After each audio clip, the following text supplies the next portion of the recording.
Welcome to the show. It is Shine Today. You're with Andrew here. Why did I start with a musical interlude? Well, because guys, the truth is out there. And someone who we're going to have a great chat with today about that is Gary Bates, someone who has written extensively on the topic of UFOs. And I mean, to begin with, what is it about this topic that is so compelling? I mean, I made a couple of film references and such just now, TV series, but we've been making movies about this stuff, TV series about this kind of thing, War of the Worlds, if we go back further again. What is it about aliens that's so compelling? Yeah, well, I think if we go back to the advent of our technological age, probably middle of last century, maybe a bit earlier, we started to realize how big the universe is. And so, when we look at the Earth, it's basically a speck of dust in the universe. So naturally people, and kind of Christians do this, to be honest, we look up at the night sky and we say, I wonder what else is out there. And so science fiction has taken the leading role. Now, I'm a science fiction fan, don't get me wrong, but science fiction has taken the leading role in popularizing the idea that there is intelligent life. If life evolved on the Earth as a result of the Big Bang 14 billion years ago, and our Earth is in a relatively young part of the universe, there could be alien races that are millions and billions of years older than us. And so can you imagine the technology they've developed in that time? That's how come they can fly their warp drive, hyperdrive spaceships, fly around the galaxy, etc. And that's what we see in science fiction movies. But what underpins all of that actually is a belief in evolution. Because, as I said, if life evolved here, it must have evolved somewhere. And look, the only two games in town, in terms of when we look at the Earth, of how life got here, is either it was created by God, as the Bible said, or there was an explosion of time and space 14 billion years ago that led to everything, including you and me here today. So it's the same when we look out there. Yeah, it seems like a kind of expansion on probability theory, that's saying, well, if this happened here, then it's reasonable to assume, yada, yada, yada, and you don't only need to be right 1 out of 50 billion times in the rest of the universe. But I mean, is that plausible, even in principle, that there could be life on other planets somewhere? Well, you've got to define what sort of life. Right. If we're talking about microbes on Mars, as a Christian, I don't necessarily have a problem with that. But, somebody wrote to me once and said, well, what if they found dolphins swimming in a sea on Europa, a moon around Jupiter? Would that falsify the Bible? And I said, well, you've got to think about it. What does the dolphin eat? And then the things that the dolphin eats, what do they eat? Because you've got to have this whole interconnected biosphere of life. We don't live here as humans, and no organism lives here on this Earth in isolation. Microbes, yes, doesn't falsify the Bible. The problem I would have with life out there is intelligent, sentient, self-aware. As human beings, we sit here and we ask the questions, where did I come from? Why am I here? What happens when I die? That type of life that's capable of building hyperdrive spaceships, that I'd have a problem with. And although the Bible is silent about aliens, I think when we look at the big picture of creation, how human beings fouled creation, which is why we need a new savior, why there's going to be a new heavens and earth, that type of alien life, I think, actually would falsify the Bible. And so if people want to go to creation.com and just type in, did God create life on other planets? I have a long article setting out the theological implications of that type of sentient, intelligent life existing elsewhere being a gospel problem. And we are going to get into more of the details of the theological response to this, and I guess what a combined arms approach, for want of a better term, in terms of pairing the scientific and the theological together in a moment too. But I'll play, aliens advocate, shall I? Instead of devil's advocate for now. And what if, though, this information is out there? Aliens have come to planet Earth before, and of course it's all just being hushed. You see, we're here today. I actually don't know that you're being paid off by the Illuminati or Area 51 to run a false flag operation and make me believe that these things aren't really happening. Now, obviously, I'm having a bit of fun with this, but you probably heard variations on this kind of thinking. If I had $1 for every time that's been posted to me, I'd be sitting in my condo in Dubai somewhere, perhaps. But no, look, one of the reasons that comes about is there is something happening. There's no question. Okay. People see things, and in my experience, in the thousands, and I mean that, thousands of churches I've spoken to or meetings over the years, generally there is somebody in them, even in Christian churches, that has seen something. They've never had closure, they've never been able to explain it. Then there's a more serious side where people claim to have been abducted. The last poll they did in America claimed that 4 million Americans claim they've been abducted by aliens. Kidding. So there is a very serious undertone. So if we're just dismissive of that, right, we're not going to be able to reach those people for a start. But if the Bible is the Word of God, where it touches on God's world, it should always agree with His Word. And so my belief as a Christian is there has to be a biblical answer to what's going on. Now, does the government cover up? Yes, it does. That doesn't necessarily automatically follow that they're covering up aliens from another world. In fact, in the 20 years that I've been investigating this, right now, it's interesting, we're at a pinnacle, an apex, I think, where the US government, for the very first time, has said, here is footage of our fighter jets following these things. We're seeing them on radar. Now, other countries have always been a lot more forthcoming. But how would they explain it? If it is something that I believe is more spiritual, how would the government explain something that is spiritual? Because our governments don't recognise the supernatural. So I think when they're seeing things flit in and out of our environment, in and out of our reality, when they interfere, and they said this, Harry Reid, the former leader of the House of Representatives, he said that they've even interfered with US nuclear weapons. So now if I said that as a Christian, people would say, well, you know, you're into conspiracies and whatever. But the people can look it up for themselves. This is what the US government has said. So I think we're actually being prepared now.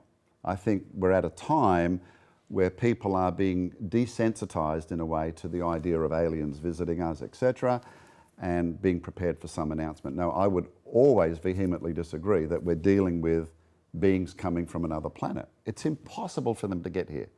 And people watching this are saying, well, hang on, Gary, you can't say that because, you know, 100 years ago we thought we'd never get to the moon. No, you've got to travel faster than light. You've got to break the laws of physics. You know, hitting a grain of dust at 1/10 of the speed of light's like having 10 tons of TNT going off inside your spaceship. So all sorts of problems.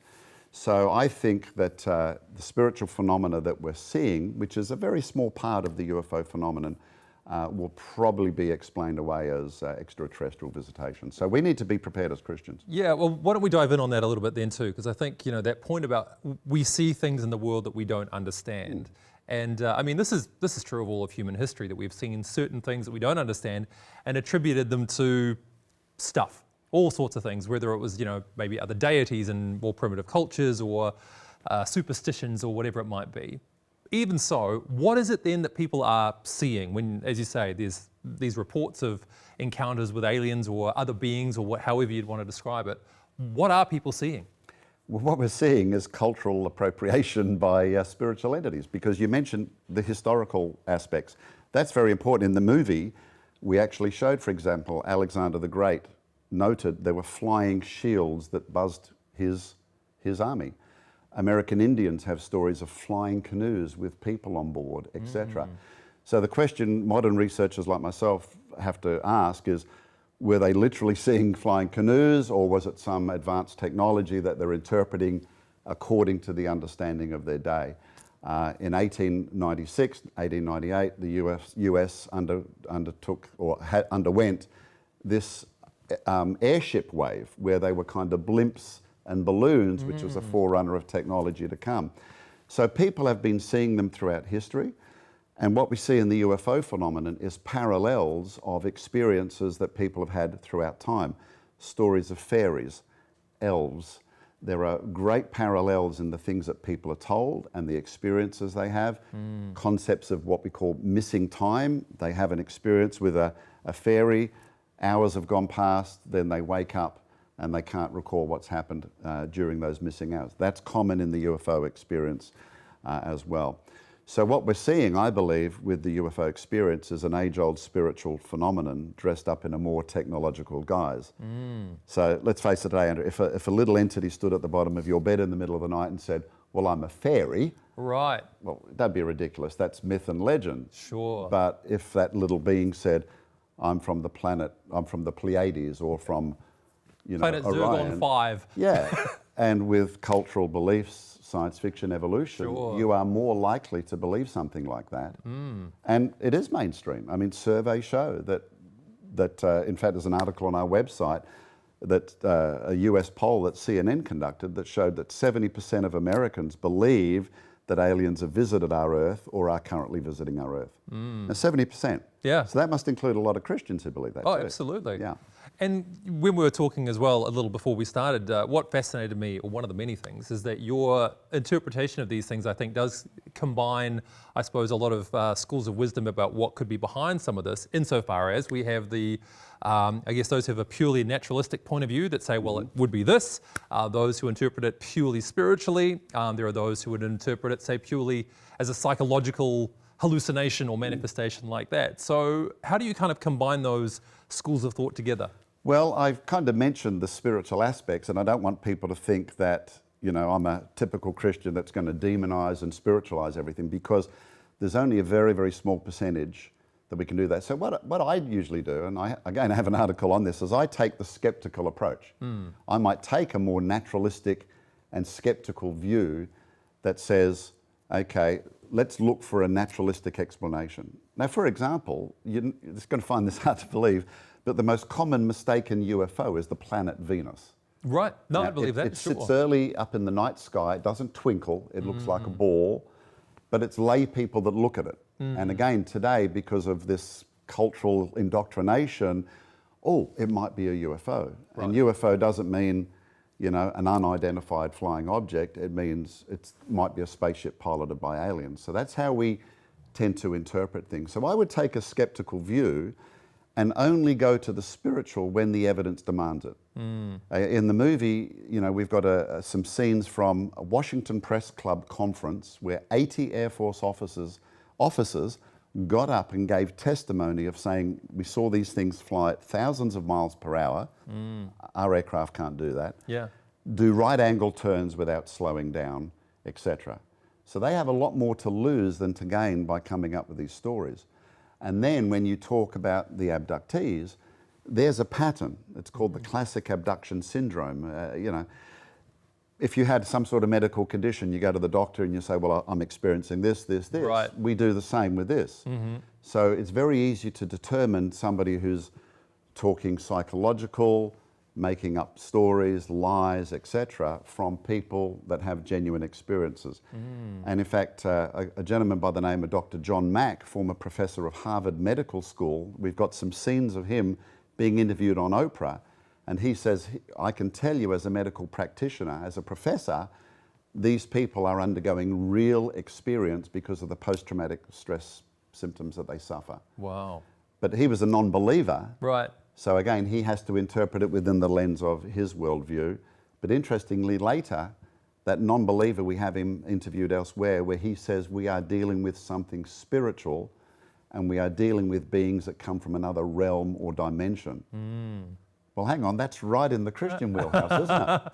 Well, yeah, I've often thought it's funny to listen to some of the explanations that people, even from a, I don't know, maybe non-theistic worldview is the best way to describe it, where they will say that, no, I don't believe in God, but I believe in beings from another dimension that could be influencing our world today. I think, well, that's actually pretty consistent with a Christian worldview. Exactly, that's a being from another dimension that influences our world, right? Yeah, absolutely. And again, it's science is kind of leading that way.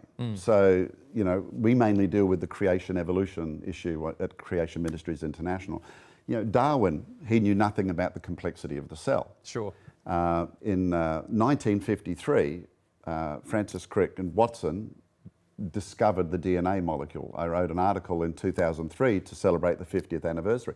But Crick was an ardent atheist. He said one of the reasons he entered the sciences was to disprove the notion of a supernatural creator. But when he was confronted with billions of letters of complex code in the DNA molecule, I mean, if you picked up my book there and you saw thousands of letters arranged to produce words and sentences, it's a sign that a greater source of intelligence has ordered those letters. Well, the DNA is much more complex than that. So people don't realize, back in the 50s, he came up with the ideas that aliens may have created life on Earth. Right. And that's kind of become mainstream science, because if that complex code cannot come about by chance random processes over millions or billions of years, who put it there? And again, that's a popular theme you're starting to see in movies, etc. today. And it kind of does kick the can down the road, really, doesn't it? Because when people say something like, well, if we're here because of aliens, you're like, okay, fine. You would still have the same issues of saying, where could the aliens have come from? But at least that kind of puts it far enough down the road that we've got our solution, right? Yeah, it's called the infinite regression problem. The aliens created us, but who created the aliens that created us? And you just keep going on. Yes, it doesn't answer the problem. And look, the most fundamental question we have as human beings on this earth, and I mentioned it, is where do we come from? Yeah. You've got to figure out where we came from to determine your ultimate meaning and purpose to life, and what happens to you when you die. I mean, if evolution is true and you and I are the product of time and chance, well, does our life really have any meaning and purpose except what you make it? Yeah. And then what happens when you die? No life after death. But if the Bible's true, if God is creator, then you and I were created with meaning and purpose, and the decisions you make in this life are going to affect where we spend eternity. Yeah. That's kind of the three big questions we all talk about. But enter the UFO phenomenon. Because if aliens created us, maybe they can tell us why we're here. Sure. And you would be surprised that of the apocryphal type writings that exist in a religious nature within the UFO movement. And, you know, I've met lots and lots of people that claim, well, I'm wrong, because they've been on the spaceship and they've met Jesus and Buddha and Muhammad all living together in peace and harmony. And it's just the fuddy-duddy Christians who've got to get rid of our old ways to allow Mother Earth to evolve into a next stage of ascendancy, because Jesus is not really a God, he's an advanced extraterrestrial. That's how come he could turn water into wine, raise the dead. Right. So there's a challenge in this, not only with the creation account, but who the very, very nature and the personhood of Jesus Christ is at stake. Yeah. Look, we've made a couple of references so far, and we will come back to this before we get to the end. But just so people are aware, we've talked about a film and a book, and so let's look into this camera over here. Here we go. These are the ones that we're talking about right now, and so both of these are available via the website as well. That's what we've been referencing from. Yeah, creation.com. You can even get them on Amazon. They're available as ebooks, and the movie as digital downloads or streaming too. Okay. All right. So again, we'll come back to these in just a moment too, if people want to get hold of those too. Now, this might be a tougher question to answer, but because I'm blessed with having this opportunity, I'm going to take it right now.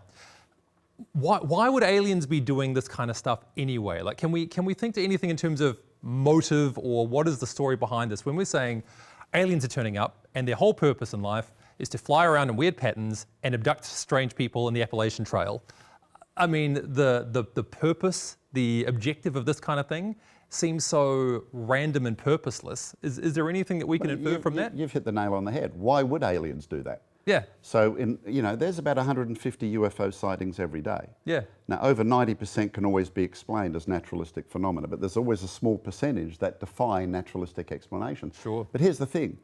In all of the 70 plus years now of people seriously researching this, we've never seen one of these points of light or spaceships enter our atmosphere from outside.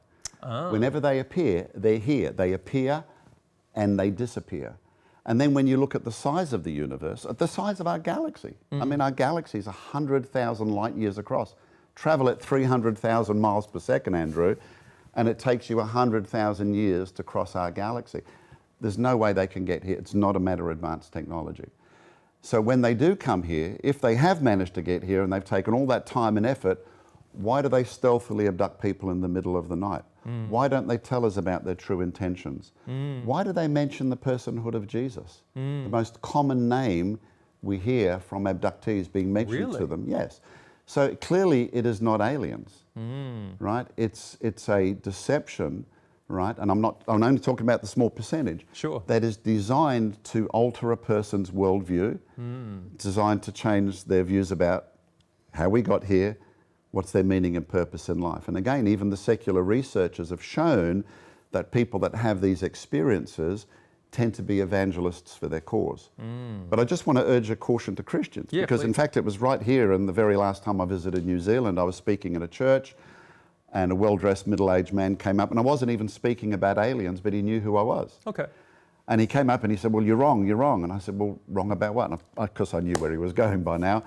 And he said, my wife and I, we were driving one night, we saw something, it was glowing white, it was as big as a football field, it landed, we stopped and watched it, and it took off. And he said, so you can't say it's not true. And I said, well, when did I say it's not real? And I said to him, but okay, I believe you saw something. He was surprised that I agreed with him because they're so used to being dismissed. Sure, sure. But here's the thing, I said, so what do you think it is? And he said, well, it's obvious, isn't it? What else could it be? It's obviously it was a spaceship from another planet. I said, well, how do you know that? Yeah. You saw a ball of light, you saw it land, and it took off. So again, it's the cultural conditioning that causes us to interpret things in a certain way. There might be another explanation. And we've alluded to the fact that the Bible speaks about another realm or dimension. And in the 20 plus years I've doing this, that is now the most popular view, even amongst secular UFO researchers.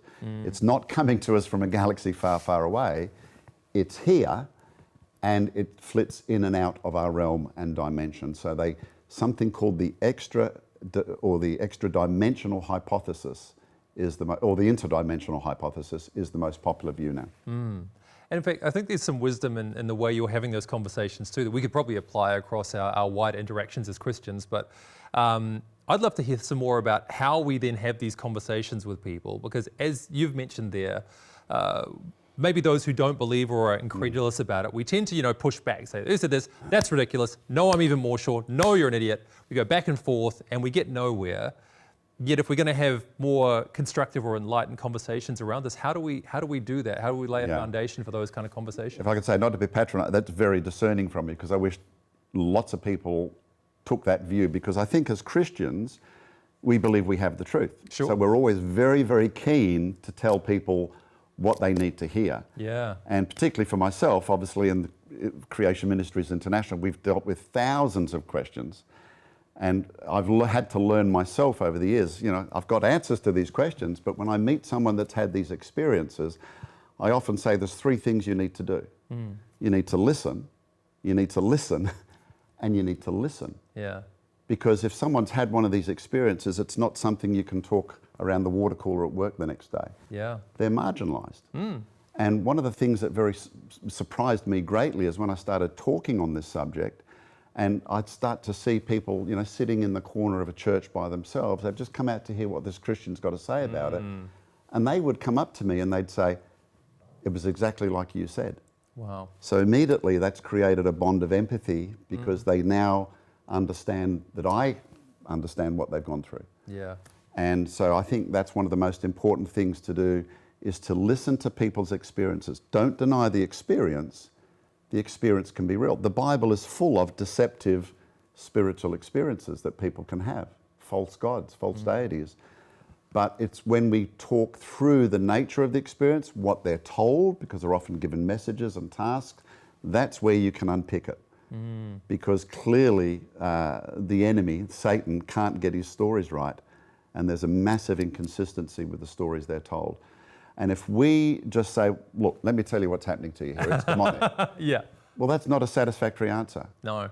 And we show in the movie, talking to experiences that have had these, they'll tell you that often they met Christians and they said, well, it's all psychological, it's all demonic. And that's not satisfactory. So they turn around and they'll go off to a UFO research center or clinic. And there are thousands of them all over the world. Sure. And then they get embraced. Oh, we've got people just like you here, Andrew. Well, welcome, Right. Join us. Right.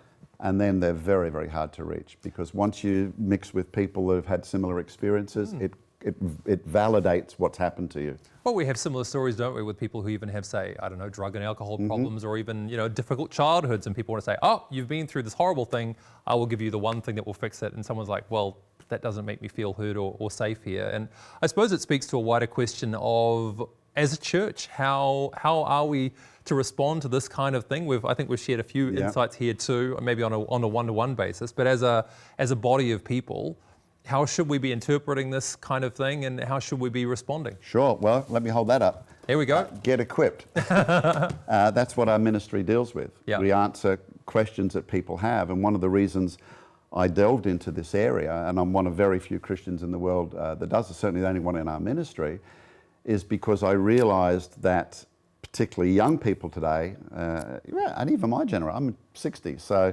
I was raised on a diet of science fiction. As a non-Christian, I can remember going to watch Close Encounters of the Third Kind, and you know, he's going into a spaceship and he's going to be taken to some utopian world. That moved me emotionally. And I thought, wow, I wish I was that guy. Yeah. I wasn't a Christian at the time, I'll just qualify that again. But I realized that others must be feeling the same way, that there's answers out there from, you know, unknown places rather than what we actually know here. And we know the fact that Jesus came to this earth. We know he's a real historical person. The Bible is a historical document, and if we are to believe it's the Word of God, it should contain the truth. As I said, where it touches on God's world, his word should agree. And so we have something very exciting in the book and the movie, because you will see former UFO researchers who actually became Christians directly as a result of their research in this area, and they found out that the Bible was the only thing that really could explain what was happening, because they understood it was coming from another realm or dimension, that these alleged aliens had spiritual messages for us. Like you say, why? Yeah, yeah. Why would that make sense to them? So, yeah, I think being equipped, not being dismissive of it, if we meet somebody that's had one of those experiences, and they're more common than you think, is go to creation.com, get some answers. You don't have to have the answers, but you could give somebody a book, a DVD, print out an article, and start them on their journey. Brilliant. Well, as I said, this movie and book again available from creation.com. And Gary, we're so glad you took the time. And Thank can I you. just say too, I love when people within the body of Christ are prepared to dive into a topic that maybe, dare I say, where angels fear to tread. Probably feels like a great use of that phrase. Yes. Sure. So Gary, thank you very much for your time. That's Gary Bates from Creation Ministries. And remember again, those resources available for you at creation.com.